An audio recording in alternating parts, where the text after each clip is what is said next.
अखिल जगत स्वामी साब सदा शिव मल्हारी मणिमल्ल संहारक ऐश्वर्य प्रदाता शक्तिदाता जय दुरी गणाधीशित आदिरुद्र श्री मातंड भैरवा।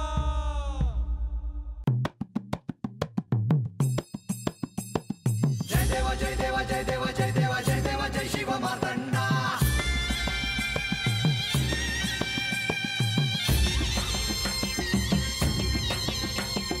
जय देवा जय देवा जय देवा जय देवा जय देवा जय शिव मातंडा। हरिवर्धन मल्हारी तुझी प्रचंडा। अगडदुम नगारा सोन्याची जेजुरी देव गेले जेजुरा निळा घोडा। अगडदुम नगारा सोन्याची जेजुरी देव गेले जेजुरा निळा घोडा। पाव में तोडा कमरी कर पटा मिहिर मस्तकी तुरा। खोबऱ्याचा कुटका भंडाऱ्याचा भडका बोल हंकरा सदानंदाचा येळकोट। सदानंदाचा येळकोट। जय देवा जय देवा जय देवा जय देवा जय देवा जय शिव मातंडा। जय देवा जय देवा जय देवा जय देवा जय देवा जय शिव मातंडा। हरिवर्धन मल्हारी तुझी प्रचंडा। जय देवा जय देवा जय देवा जय देवा जय देवा जय शिव मातंडा। हरिवर्धन मल्हारी तुझी प्रचंडा। हा अश्व उच्च श्रेवा म्हणजे वेग, सत्ता, ऐश्वर्य, अधिकार, शक्ती ह्यांचं प्रतीक आहे। ह्यावरचा अधिकार मी दैत्यांचा राजा बळी ह्याकडे देतो आहे। मी बळीला एक सूचना देते, ह्या रत्नाचा त्यांनी योग्य वापर करावा। याची निर्मिती ही सदहेतूंसाठी केलेली आहे, त्यामुळे देवांविरुद्ध याचा उपयोग होणार नाही। याचे दायित्व दैत्यांकडेच राहील।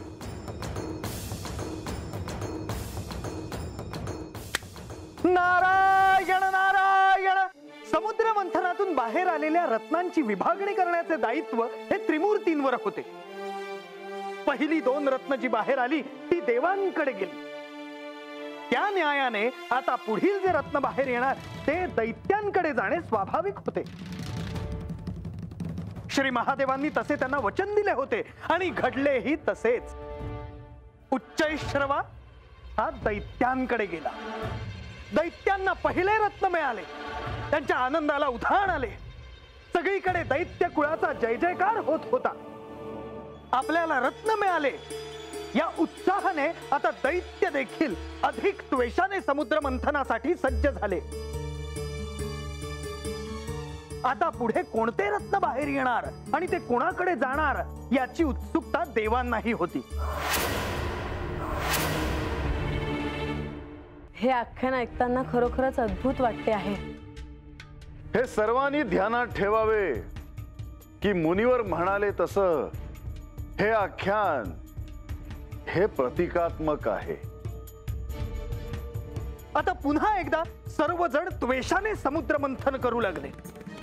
मेरू पर्वताला श्री विष्णूंनी आपल्या पाठीवर घेतले होते। भल्या मोठ्या वासुकीच्या सहाय्याने पुन्हा एकदा सर्वजण समुद्र ढवळण्यासाठी सिद्ध झाले।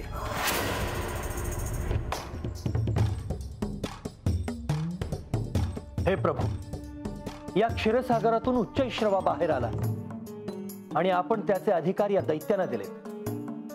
पण हे प्रभू, माझी आपल्याला विनंती आहे की या पुढचे जे दिव्य रत्न बाहेर येईल त्यावर आम्हा देवांचाच अधिकार असावा। इंद्रदेव, संयम असू द्या, अधीर होऊ नका। हे समुद्र मंथन लवकरात लवकर पूर्ण व्हायला हवे। जोपर्यंत श्री महालक्ष्मी आणि अमृत या समुद्रातून बाहेर येत नाही तोपर्यंत हे मंथन पूर्ण होणार नाही। त्यामुळे कोणताही विलंब न करता आपले कार्य सुरू करावे। क्षीरसागराच्या तळाशी श्री विष्णू कासवाच्या रूपात मेरू पर्वतास स्वतःच्या पाठीवर घेऊन उभे आहेत. समुद्र मंथनाला पुन्हा सुरुवात करा.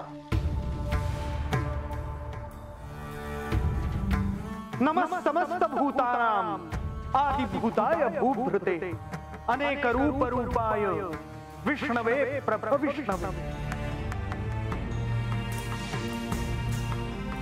नमो भगवते तुभ्यं वासुदेवाय विष्णवे पुरुषायादि बीजाय पूर्णबोधाय ते नमः.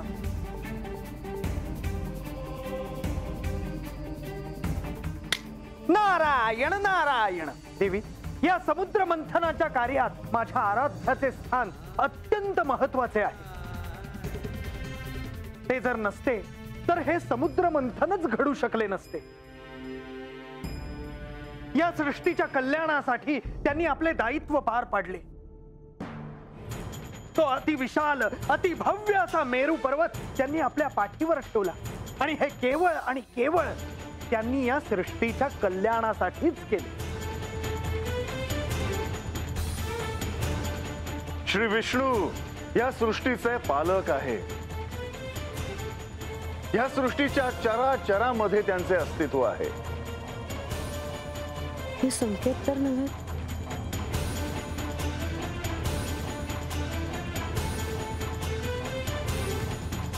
असा काय झालं? काही नाही. नारायण नारायण. तर भक्तजन हो, समुद्र पुन्हा घुसळला जात होता आणि आणखी एक दिव्य असे रत्न बाहेर येण्यासाठी सिद्ध झाले होते.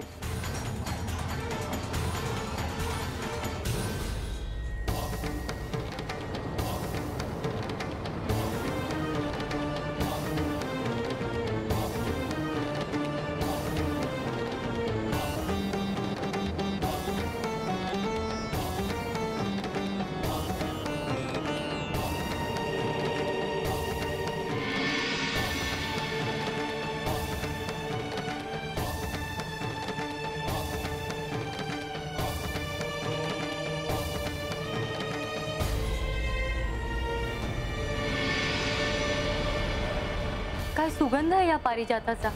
होय, हा दिव्य पारिजात श्री विष्णूंना अतिशय प्रिय आहे.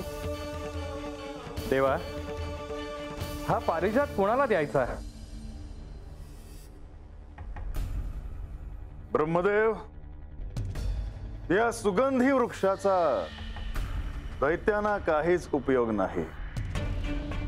कारण ह्याच्या दिव्य फुलांचा सुगंध आणि ह्याचे सौंदर्य ओळखण्यासाठी जी सृजनशीलता हवी ती दैत्यांकडे नाही. आणि म्हणूनच ह्या पारिजातकावर अधिकार इंद्रदेवांचा असेल. हे प्रभू, मी समस्त देवलोकांच्या वतीने आपल्याला वंदन करतो. मी आपला अत्यंत ऋणी आहे.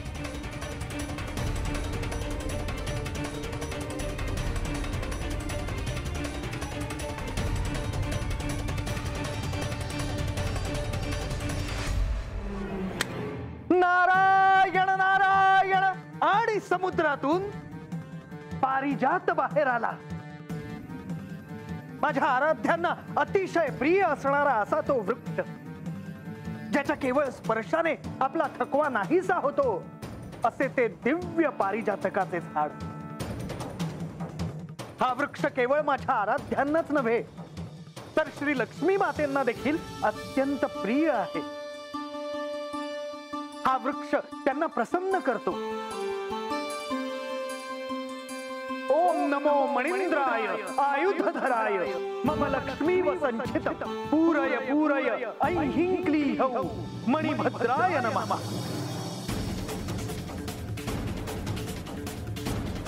श्री महालक्ष्मी देवींना आणि श्री विष्णूंना अत्यंत प्रिय असणाऱ्या पारिजातकाच्या पुष्पाचे आणि त्या पारिजातकाच्या झाडाचे अनन्यसाधारण असे महत्व आहे. असं काय होतं अचानक मला? या झाडाचे पुष्प जरी त्यांना प्रिय असले तरी ते कधीही तोडून त्यांना वाहिले जात नाही. नारायण नारायण. देवी, आपण अस्वस्थ दिसत आहात. म्हाळसा, काय झालं? काही नाही. मुनिवर, प्रारंभ करा. होय प्रभू. तर श्री विष्णूंना अत्यंत प्रिय असा पारिजातकाचा वृक्ष समुद्र मंथनातून बाहेर आला. आत्ता म्हाळसाताईसनी काय झालं असेल?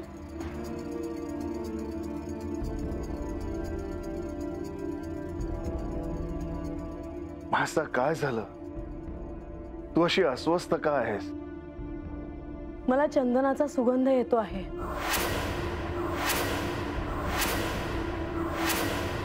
चंदनाचा सुगंध म्हणजे श्री विष्णूंचे अस्तित्व, होय ना मुनिवर? नारायण नारायण. होय देवी. तुम्ही म्हणालात त्याप्रमाणे मला सुगंध येतो आहे. याचा अर्थ ते इथेच कुठेतरी आहेत.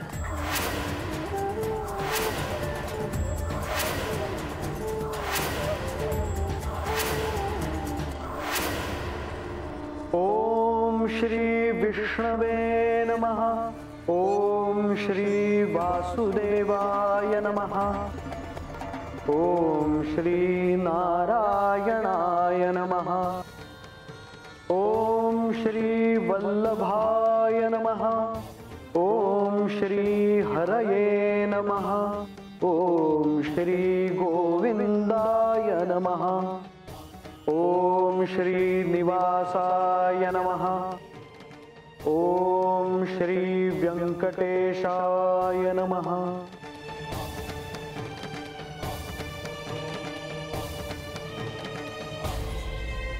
माझ्या प्रिय भक्ताने श्री म्हाळसा देवींना जे सांगितलं ते असत्य कसं असेल? मला माझ्या असण्याचे संकेत श्री म्हाळसा देवींना द्यावेच लागतील. नारायण नारायण. मुनिवर, तुम्ही सांगितल्याप्रमाणे मला श्री विष्णूंच्या अस्तित्वाची चाहूल लागली आहे. मला चंदनाचा सुगंध येतो आहे. याचा अर्थ ते इथेच कुठेतरी आहेत, पण त्यांचे दर्शन मला होत नाही. शुभ संकेत आहेत देवी. तुमची इच्छा त्यांच्यापर्यंत पोहोचली आहे. पण मला त्यांचं दर्शन का होत नाही? माधवा, आता म्हाळसेला काय सांगावे? आपल्याकडे उत्तर नाही असं कसं होईल?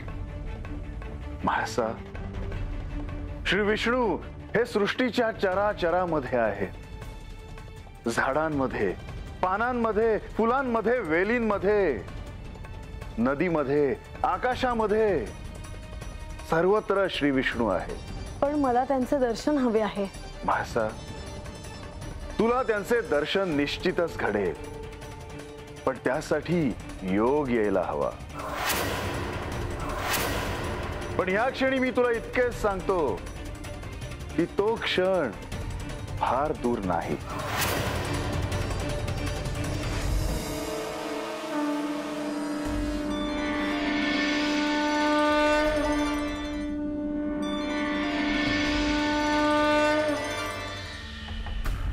देवी, सूर्यास्त झाला. आज आख्यान इथेच थांबवावे लागणार.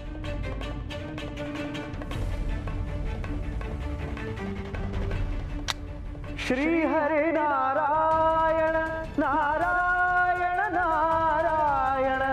श्री हरे नारायण नारायण नारायण.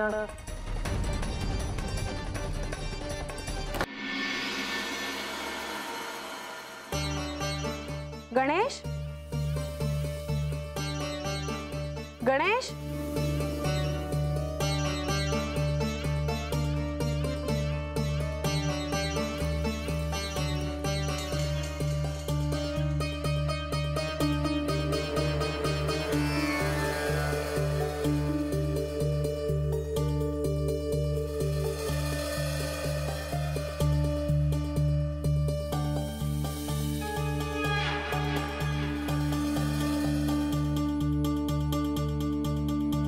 गणेश, कुठे आहेस तू?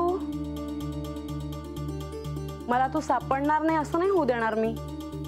गणेश,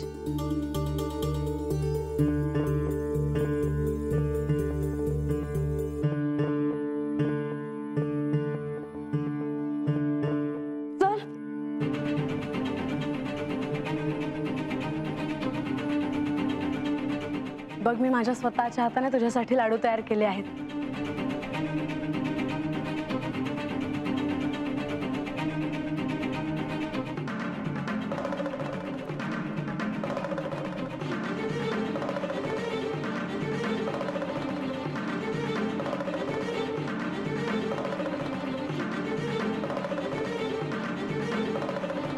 माते कसा विचार करतेस?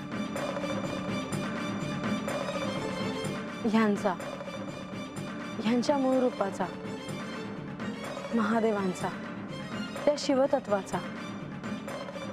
मी त्यांची पत्नी झाले खरी, पण या तत्वाबद्दल मला सत्य अजूनही कळले नाही.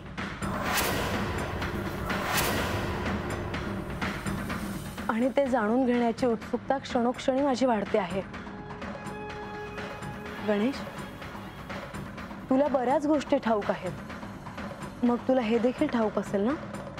ते अनादी आहेत, अनंत आहेत, अथांग आहेत, त्रिमूर्तीमधले एक. हा सृष्टीच्या लय तत्वाचे स्वामी, विनाशक, देवांचेही देव महादेव.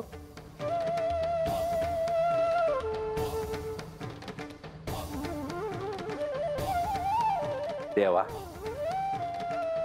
आज्ञा असावी देवा. चोडप्पा, मला तुम्हाला एक महत्वाचे कार्य सांगायचे आहे. मी आता इथे ध्यान करत बसणार आहे, तेव्हा या इथे कोणाचाही व्यत्यय येऊ नये अशी माझी इच्छा आहे. वैज, तेव्हा समजा तुमच्या मनाप्रमाणेच होईल. मी आज स्वतः हात बाहेर थांबतो. चोडप्पा, मी सांगेपर्यंत आतमध्ये कोणालाही सोडलं जाऊ नये. वैज, येतो.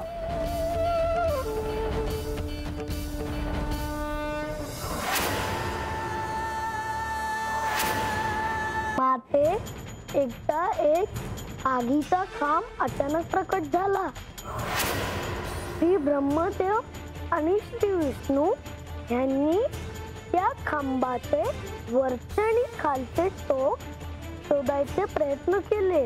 ज्याला त्या खांबाचा तळ किंवा वरचे टोक सापडेल तो श्रेष्ठ अशी जणू स्पर्धा लागली.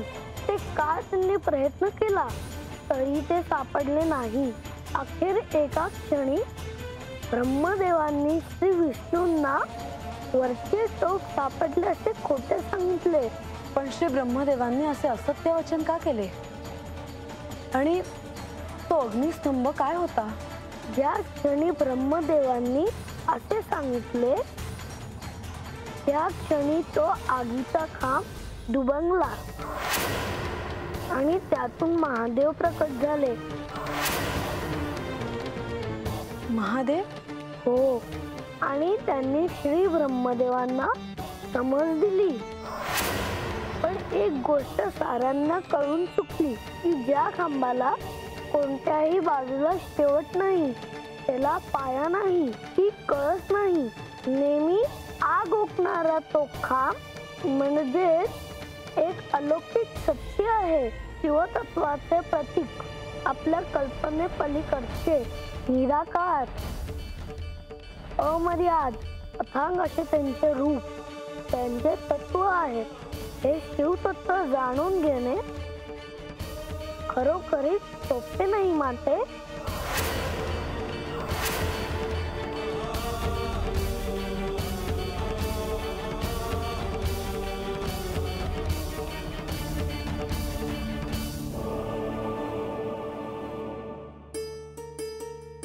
आज नेहमीप्रमाणे तुम्ही गडावर जाऊन येणार नाही का? जावंसं वाटत नाही. काहीतरी कारण असल्याशिवाय तुम्ही तुमच्या दैनंदिन कार्यक्रमात असा बदल करणार नाही. देवी, सगळं काही सांगायलाच हवं का? अर्थातच. तुम्ही काय विचार करता आहात हे मला कळायला नको का? श्री खंडेराय श्री म्हाळसा देवींना काही संकेत देणार आहेत. कशा संदर्भात? समुद्रातून जेव्हा विष बाहेर पडलं तेव्हा श्री महादेवांनी ते प्राशन केलं होतं. ही मोठी घटना होती. ती ऐकण्यासाठी श्री म्हाळसा देवींना सिद्ध करावं लागेल. मी समजू शकते, परंतु त्यांना ते सहन व्हायला हवं. कारण त्यावेळी सुद्धा पार्वती देवी क्रोधित झाल्या होत्या. त्यावेळी देखील श्री महादेवांनी असं काही करणं त्यांना अपेक्षित नव्हतं. राजसभेत अचानक काही घडू नये म्हणून श्री खंडेरायांनी श्री म्हाळसा देवींना संकेत देण्याचा मार्ग निवडला आहे. म्हणून तुम्ही आज बाहेर न जाता इथेच थांबता आहात? होय देवी.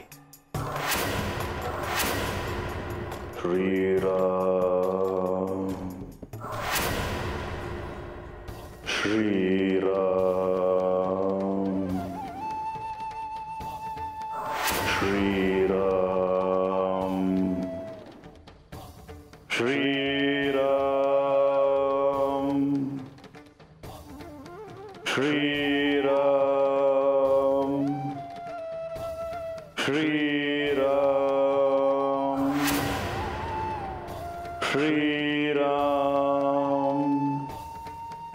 श्रीराम